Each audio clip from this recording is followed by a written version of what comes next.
Dans cette vidéo, je vais te donner ma méthode pour obtenir rapidement plus de 1000 abonnés. Et c'est d'ailleurs ce que j'ai fait. On va se connecter à cette chaîne que j'ai créée il y a tout juste 2 semaines et elle a aujourd'hui plus de 1000 abonnés. 1000 abonnés, qu'est-ce que ça signifie? Eh bien, cela signifie que tu auras accès à la monétisation. Tu vas pouvoir commencer à générer tes premiers revenus. Il faudra donc 1000 abonnés, mais aussi 4000 heures de visionnage. Mais souvent, ça va de pair. Aujourd'hui, donc, concernant les 1000 abonnés, c'est ce que tu veux savoir. On se connecte à la chaîne que j'ai lancée il y a maintenant 15 jours. Je vais te montrer les petites statistiques juste ici. Bien évidemment, on va même recharger la page. J'aime bien toujours prouver un petit peu ce que je dis. Méfie-toi, il y a énormément de gens qui racontent un petit peu n'importe quoi. Donc, maintenant que j'ai rechargé la page, tu peux voir en effet l'activité de la chaîne. Donc, on voit déjà qu'elle a généré 209 000 vues. Et c'est ce que je te disais tout à l'heure. Au niveau du watch time, je suis à 11 000 heures de watch time. Donc, j'ai beaucoup plus que les 4000 heures nécessaires. Au niveau des abonnés, ça y est, on a passé le seuil des 1000. En effet,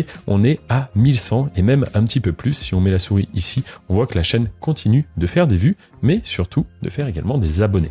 Donc comment est-ce que j'ai fait pour arriver comme cela, en partant de zéro, à générer mes premiers abonnés autour du 10 mars, date à laquelle j'ai commencé à publier mes premières vidéos, et on voit comme cela que ça a fait un petit peu une moyenne 17, 8, 7, 10, etc.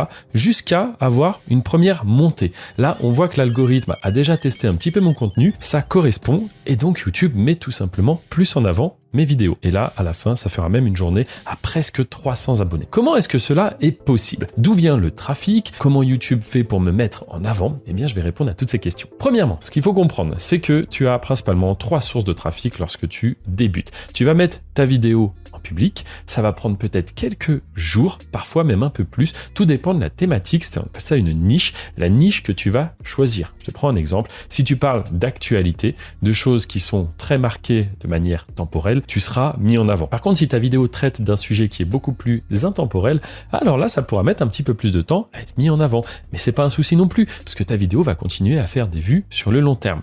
Donc voilà, je dirais qu'il n'y a pas de bonne ou de mauvaise méthode, et c'est pas parce que tu souhaites, comme tout le monde, être rapidement monétisé qu'il va falloir faire des sujets liés à l'actualité. Au contraire, il faut faire des choses qui t'animent, qui t'intéressent. Et donc, une fois que tu as ton contenu, que tu es capable de le produire, qui t'intéresse un minimum, comment faire pour être mis en avant? Je t'ai parlé de 3 manières d'être mis en avant. La première, ça va être les recherches. Tu sais, quand quelqu'un va taper comment faire ceci, comment faire cela, toi, tu crées l'offre et les spectateurs, eux, ont une demande. Donc du coup, si l'offre vient répondre à la demande, eh bien, ta vidéo va faire des vues. Ça, ce sont les recherches. Ensuite, il y a la homepage. Lorsque les viewers, les spectateurs démarrent l'application, YouTube leur propose du contenu.